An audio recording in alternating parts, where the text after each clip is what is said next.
Yeah, but if I see one more chef's interpretation of what a sandwich should be or which way ravioli should be facing, I think I'm going to absolutely just pull my hair out. If we wanted your opinion, you'd have a book and I would have already bought it. This is the Deep in the Weeds podcast. I'm Anthony Huckstep.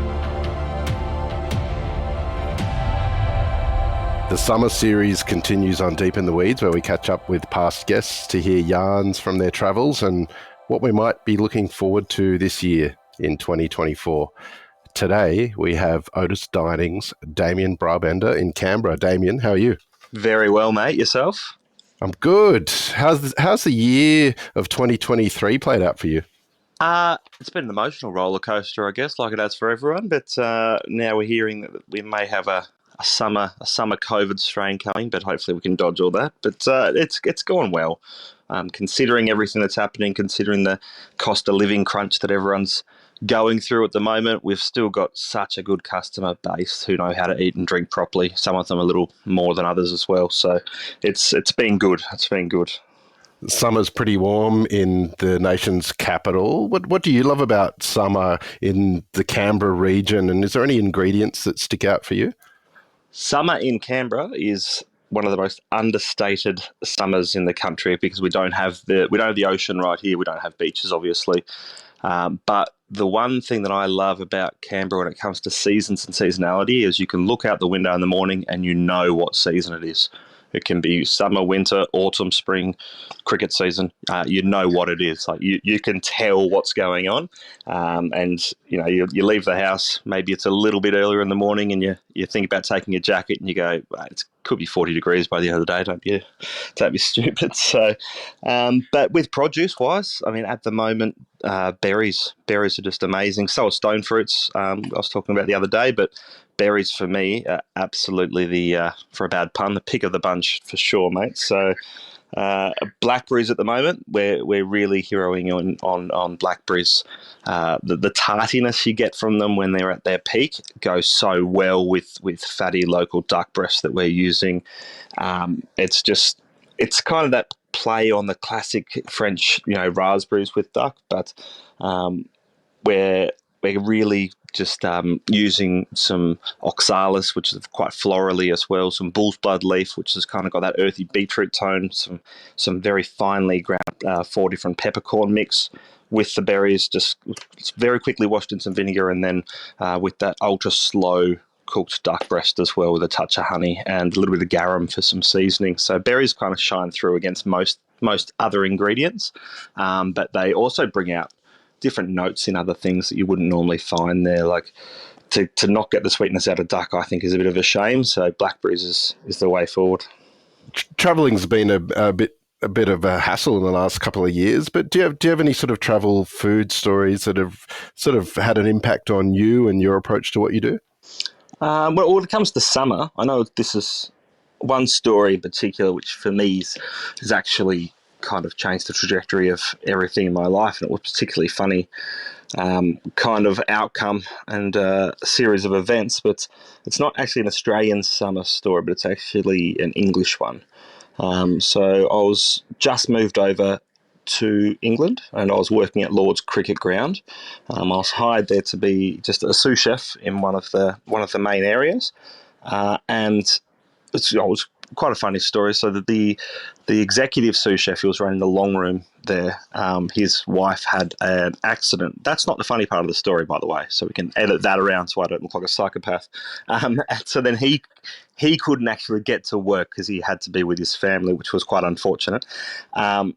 But then I was kind of bumped up into that role very last minute and ended up cooking for the royal family that day, who were ringing the bell to start the first day of the test match, Queen Elizabeth. And from there, that actually ended up transpiring to me taking the role of executive chef there at the Royal Opera House in Covent Garden. But the funniest part of the story was just before we got flogged in that test match we never ever mention again. The executive chef and the GM, Peter Dorr-Smith, who's in charge of the MCC, very, very big name in European hospitality, he popped in there and he'd gotten to know me over the few days before.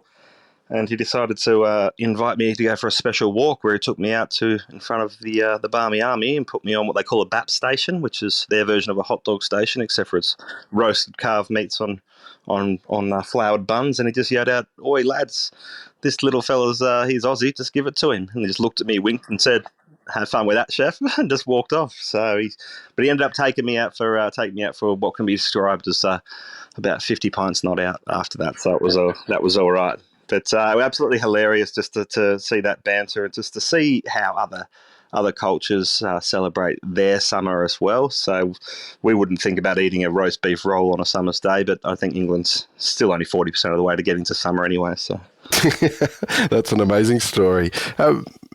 You mentioned that there was a few sort of hurdles along the way of 2023, but it was a pretty good year. What are you what are your plans for the year ahead? The year ahead, I'm actually, for the first time in a few years, the year ahead is something that's extremely exciting. I'm back in the kitchen full time. I took a little bit of time out because I had some knee replacement stuff happening, and obviously because I'm such a bloody athlete, so I had a couple of knee health issue things, but they're all taken care of. So now I'm back in the kitchen 100% full time, which I'm very, very pumped about. But the trajectory for Otis, what we're looking at, we were going further and further and further upwards. We're looking at bringing back that true essence of hospitality, but without losing our kind of Australian roots, if that makes sense, but still getting into that European fare. I call it Bogan Bistro, but obviously we don't market it like that. Wouldn't get anyone in.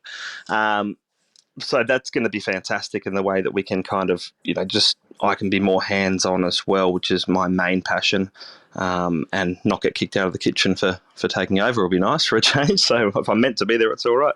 But in January, and I haven't actually told many people this yet or advertised it yet, starting the year off massively, I've actually been invited over to Napa Valley in California to be one of the international chef guests of the American Napa Valley Truffle Festival, which runs for a week over there. So yeah, I'll be flying over just before the new year and doing a bit of a kitchen takeover there in a 2 Michelin star restaurant, and just showing America that Australians know how to cook as well. So. That's extraordinary. What are you loving about food in Australia at the moment, and what would you like to see sort of emerge in the next sort of coming years? One thing that I'm absolutely loving to see in our industry particular is just chef-owned small businesses finding their way. I mean, the whole substance over the glitz and glamour seems to be making its way back now, and classic trained chefs and classic dishes.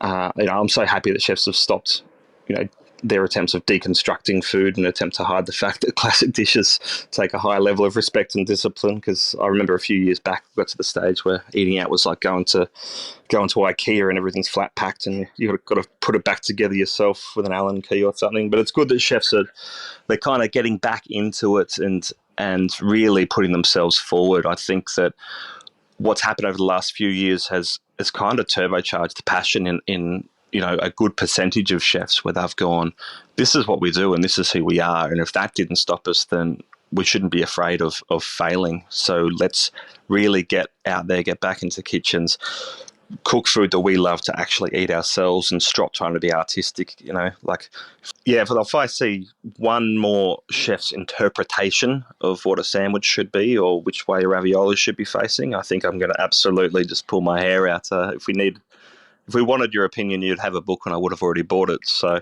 it's kind of one of them things where we're seeing chefs now who are really, really finding their step. And there's so many, particularly in Canberra, that are doing it and really getting recognised for it. Just, that, I hate saying brave cooking, but it's kind of just, I don't know, kind of proud cooking. People really, really showcasing what they like to eat themselves as well, not just what they think is going to look good on Instagram. Hear, hear. Well, I'm all for that, mate. And as always, it's an absolute pleasure and inspiring to catch up with you. Have a great year ahead and keep in touch. We'll catch up again soon.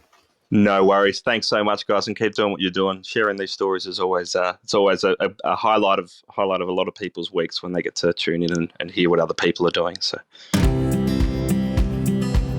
This is the Deep in the Weeds podcast. I'm Anthony Huckstep. Stay tuned as we take a deep dive into the lives of the incredible people who ply their trade in the food and hospitality sector. Special thanks to executive producer Rob Locke for making this all happen. Follow us on Instagram at Deep in the Weeds Podcast or email us at podcast@deepintheweeds.com.au. Stay safe and be well.